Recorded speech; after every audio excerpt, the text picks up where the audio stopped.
So please, Mr. Lisa, welcome you on stage, and we are happy to listen to your lecture. You told us you will do it old school without images. Yeah. So that's going to be very As a gallerist for digital art, for the first time I think I will not show any art at all, because that's not the topic we are talking about today. Even so, we talk about art, but I will concentrate on the aspect of the art market.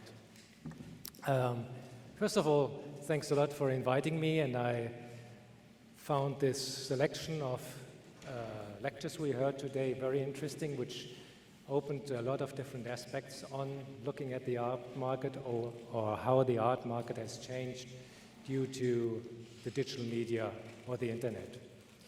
So when I phrased the title of my lecture, better get my glasses, I phrased it how digital art affected the art market, and I realized by working on it, of course, that is a wrong title, because the digital art really hasn't affected the art market. What has affected the art market, what I already mentioned, is the digital as such, and the internet and the possibilities which arose from that. Digital art is something, an aspect in the art field which will, and that is happening already, which will in the end be assimilated by the art market and become a normal part of it.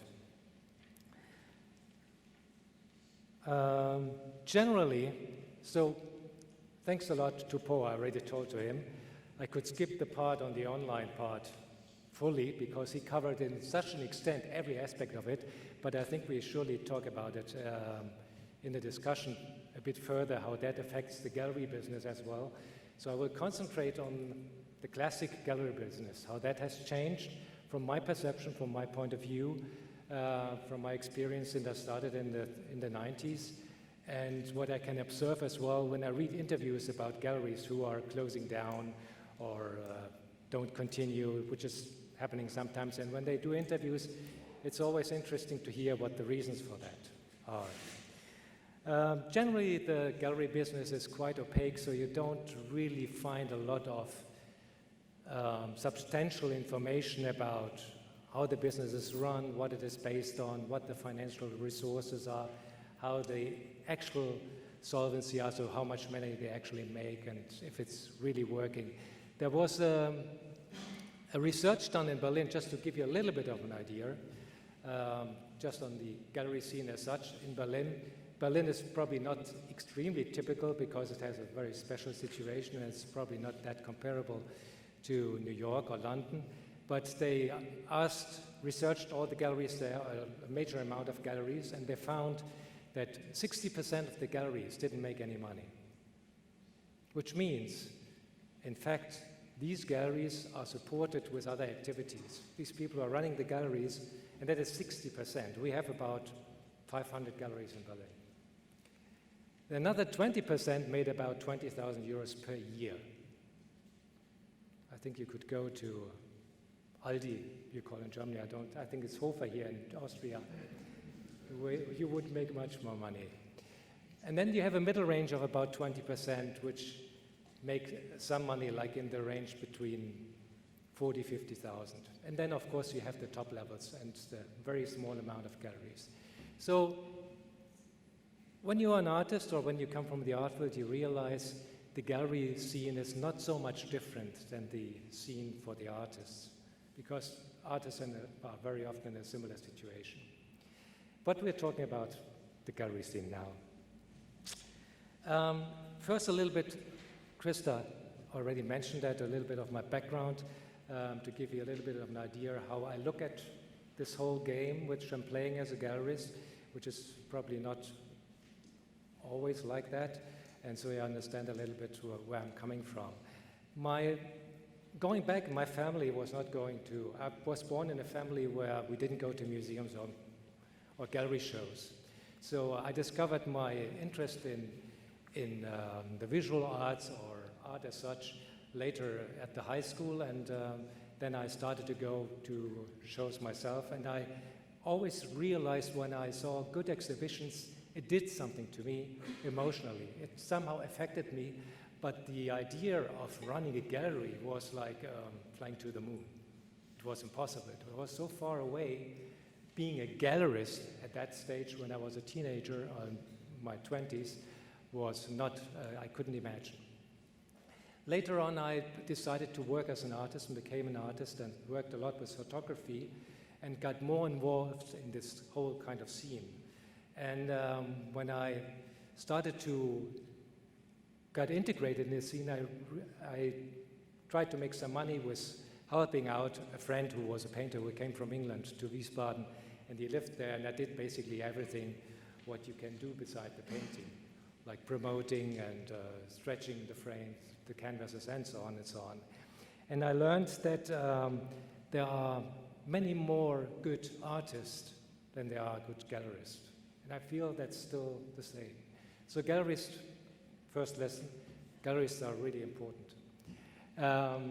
I will get back to that even later at the end of my talk and from a different angle, but I still see a lot of artists around who are doing fantastic stuff which are not well represented. So that was my background, and now about the digital art aspect. Let's look a little bit back. It was mentioned in some of the talks already, but I want to go into it because it played a major role for me. Digital art started in '65 to that degree that the first exhibitions on digital art, at that time called computer art, were happening in Stuttgart and New York at the time. The artists were Frida Nake and Georg Nees, two Germans, and the other one was Michael A. Knoll in New York. These were the first documented exhibitions in galleries.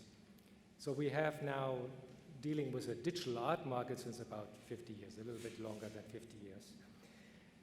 Just as a little side note, I give you a quote from Frida Nake, which was published in a magazine, a very big magazine. Probably most of you know it here in Austria, Der Spiegel in Germany, really big magazine, which interviewed him about computer art. And that was totally new. I mean, that was done in April 1965. He said, Nake predicted there will be a similar lively business with artificial art, that's how he called it at the time, as with toilet paper, vinyl records, or toothbrushes. You just have to evoke the desire. That was his opinion. I'm sure, and everybody thought who was reading that was quite naive for the time, and it took a very, very long time before we even can talk about a thriving business. And that is hopefully happening yet now in the following years. Nake's background was not in the arts, so he was not that much involved in the art field. He was originally a mathematician, but he was one of the really interesting pioneers. If you have a chance, look at his early work. So that was the beginning of the digital art field. Looking at the art market, and when we have talked about art fairs, which are playing a major role, and they definitely do for the gallery world. The art fairs, the first art fair, do you know when it happened? What do you think? How long do we have art fairs?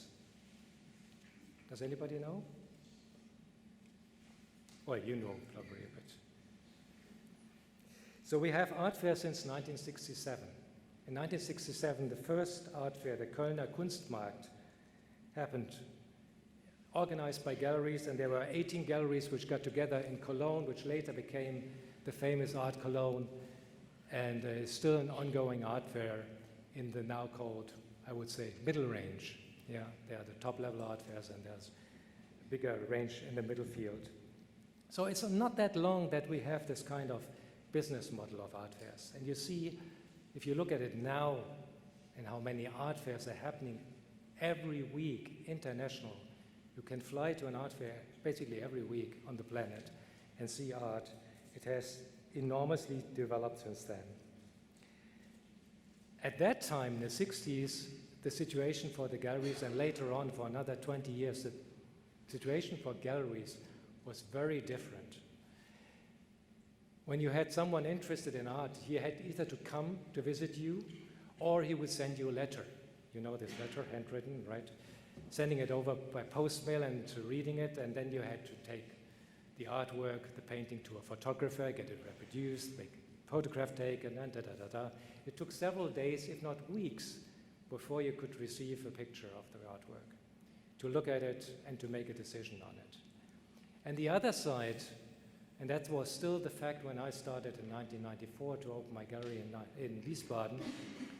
At that time, people who were walk at the weekend, walked through the galleries, looked around to buy something. This sounds quite natural, but that's not anymore like that. People were walking around, they were visiting the local galleries. Okay, they would drive. The ones who were more informed would drive from Wiesbaden to Cologne or to Düsseldorf, where there are many more galleries. But the location, the actual location of a gallery played an important role, a much more important role than it plays now.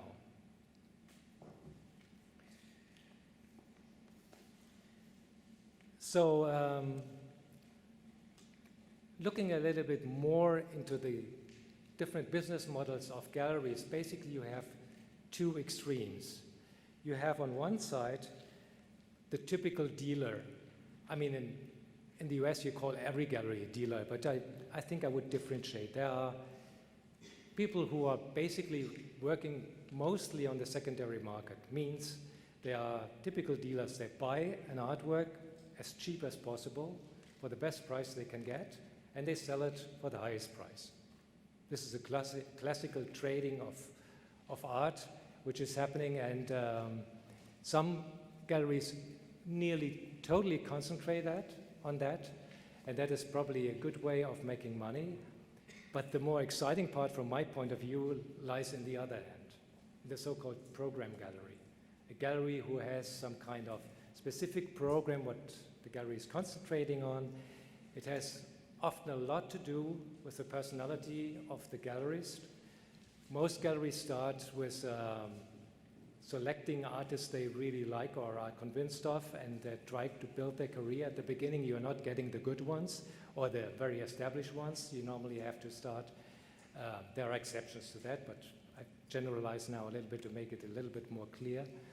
So at the beginning, you start to work with some artists you're convinced of, which you like, where you are excited about the work, and you are trying to grow together and build a market or create an exchange. That's what I see what a gallery should do. Create an exchange between society and the artist, so that they can survive and make a living. So these program galleries, they very often support artists over longer times, and that's what I have done as well, over longer times where you never make any money. You just totally think that stuff is great what they're doing, but you can't, they're not selling. You sometimes sell something every year or sometimes twice a year something, but never in a range that the gallery or the artist could live from.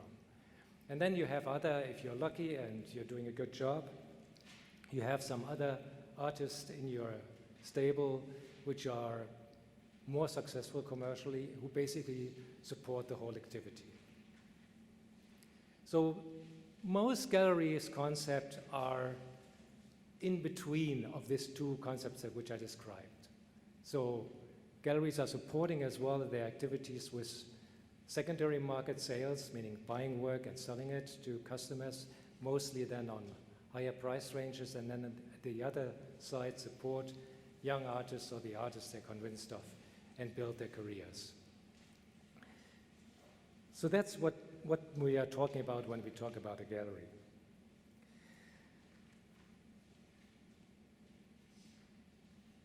So,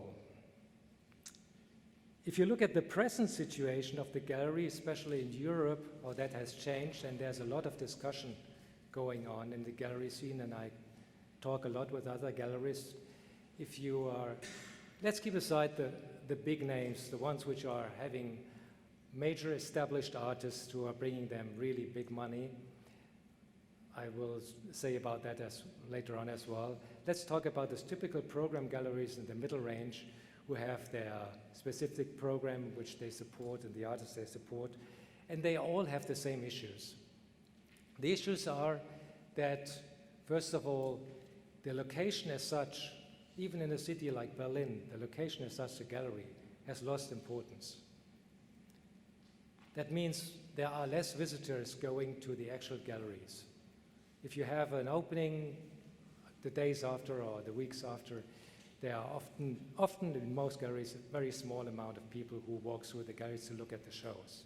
This has a lot to do with the digital and the internet and the possibilities which arose from that, what Poe mentioned very well and described it. And even in this, he described some commercial projects in this field, but the major other aspect, of course, is that art, or at least the representation of art in digital format, is now available for everybody on a broad scale. You just type in a name and you find loads of artwork which you can look at. Then there are some, especially in Germany, like something which has happened, different tax situations which have developed, which made it more difficult, but that may be too locally or too regional, maybe not important right now. But so we have now the situation that if you are looking for an artwork, and that's what is happening regularly in the gallery, that you get an email from someone who is interested in a piece of Vera Molnar, let's say, a well-established pioneer in this field of digital art, and then they write to me in Berlin, they write to the other gallery in New York, and they write to another gallery in Hong Kong. And then they get their quotes.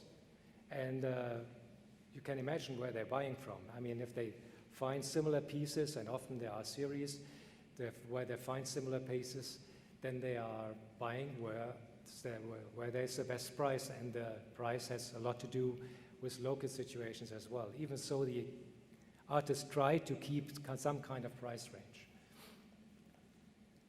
So this is one effect the actual internet has on the art, on the gallery scene.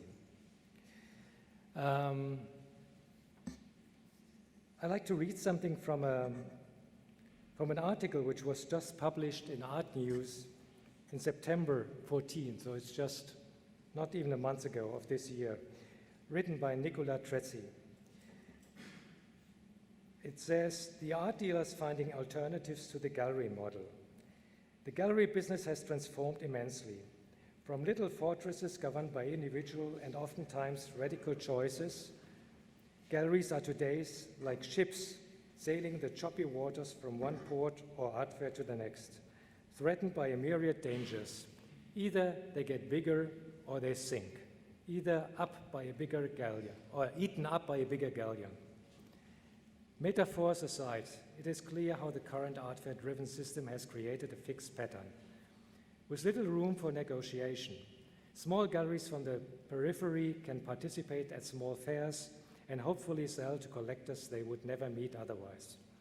Meanwhile, big galleries such as Gagosian, Hauser Wirth, Marion Goodwin, and David Zwirner become bigger and bigger, from ship to galleon, from galleon to fleet, opening new branches all over the world.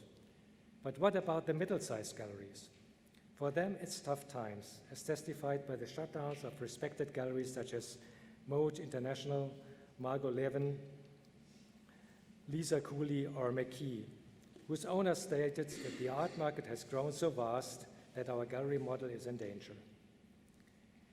But it is also exciting times, as demonstrated by middle-sized galleries such as Macarona, now also in Los Angeles, or Andrew Krebs and Anton Kern, who announced a joint venture in San Francisco. However, the art system is a fluid one and encourages hybridity. More and more individuals are going beyond the classic gallery system. Art is stable, representation, art fairs, in order to tailor their own model, not through opposition to the fixed gallery system, but by adding complementary formats. And now he goes into different aspects of hybrid models.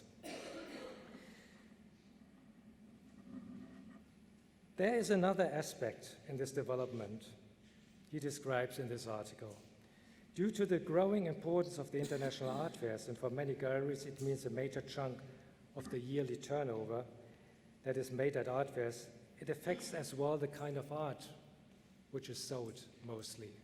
Many galleries you talk to are making about 60, 70, sometimes even more % of their yearly income on art fairs.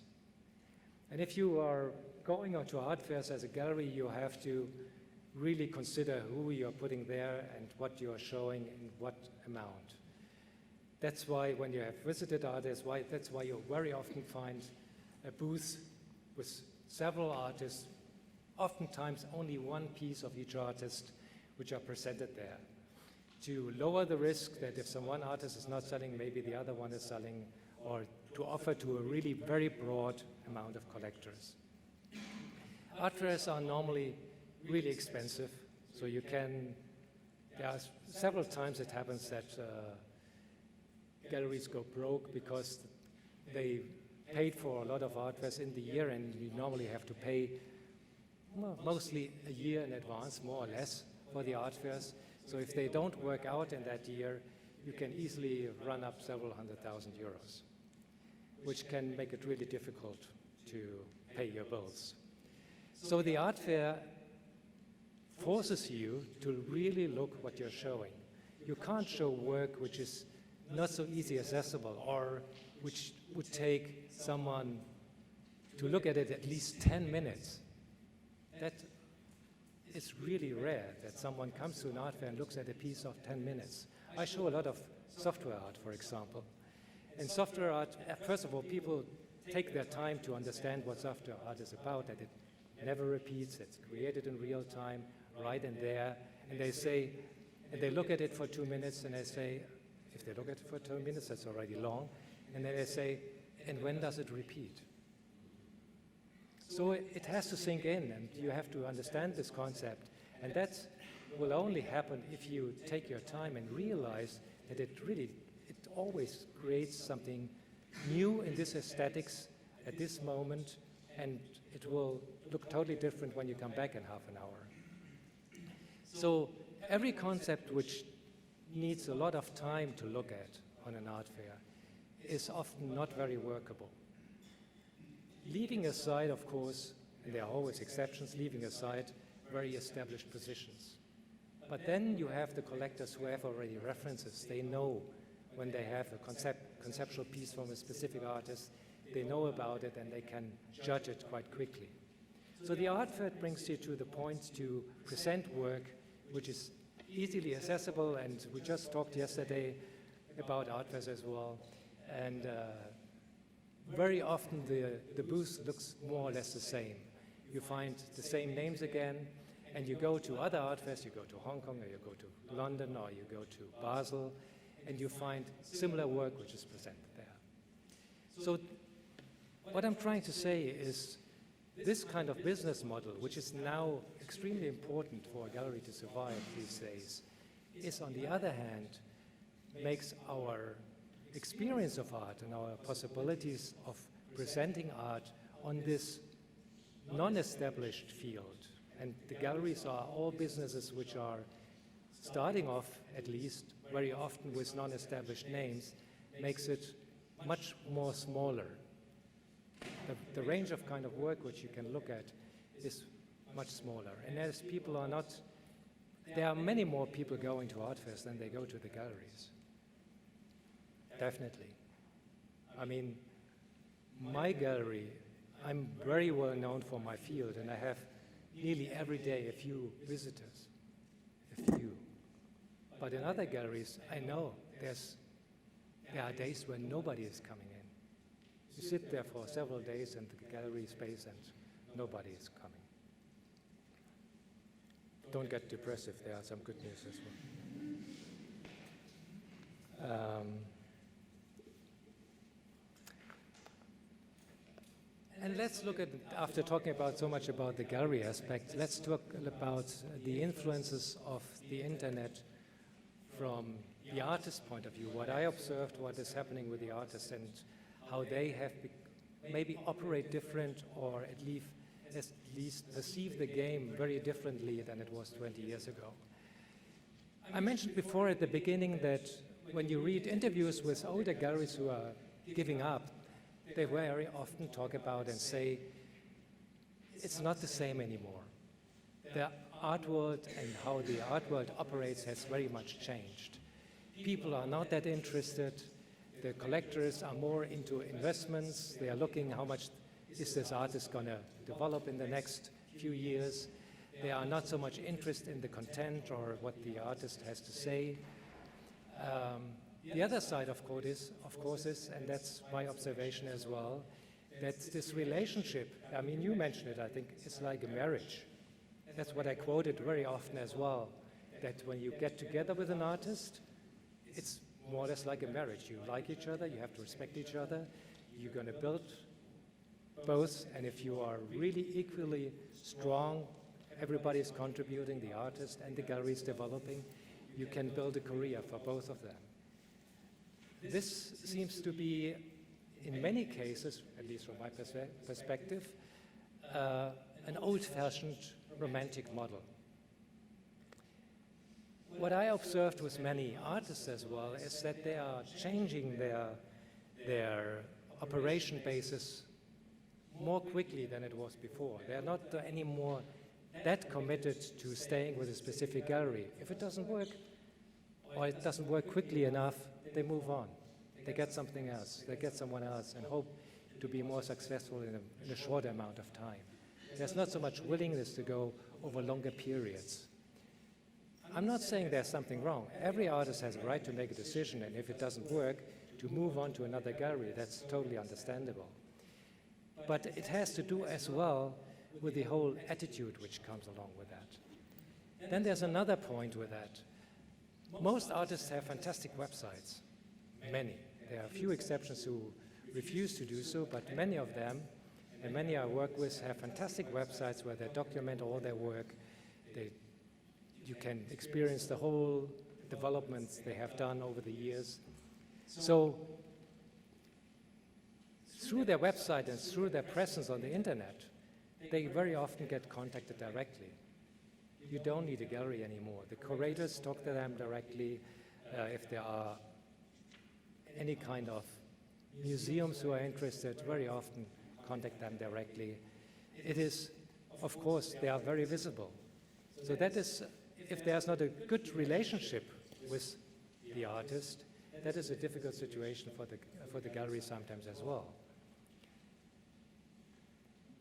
And then you have artists, and there are a few examples who are, and that is another aspect which I observed in the recent years, that artists are doing many jobs in the art world. They're not only artists, they are lecturers, they're teaching. Okay, that was always the fact. Many artists have been in the academic world to support their art. But they are teaching, they are lecturing, they are curating. So they cover many aspects to really form an independent business. And for these, I have seen some of them, it's not anymore that important that they have a representation in the gallery. But on the other hand, I recently spoke to an artist. She is only marketing her work. She doesn't work with a gallery. And I wanted to find out before I come here. And I asked her, she's only selling her work online, through the App Store or online prints through her website. And she's quite well known. It's Leah, some of you might know. And I asked her if she can make a living from that, because she's one of the rare artists I know who doesn't work with the gallery and only is based on this kind of online business. She said no, she's teaching as well. So on the other side, it's not there yet, and I'm quite sure it will never replace the actual activity of a decent gallery.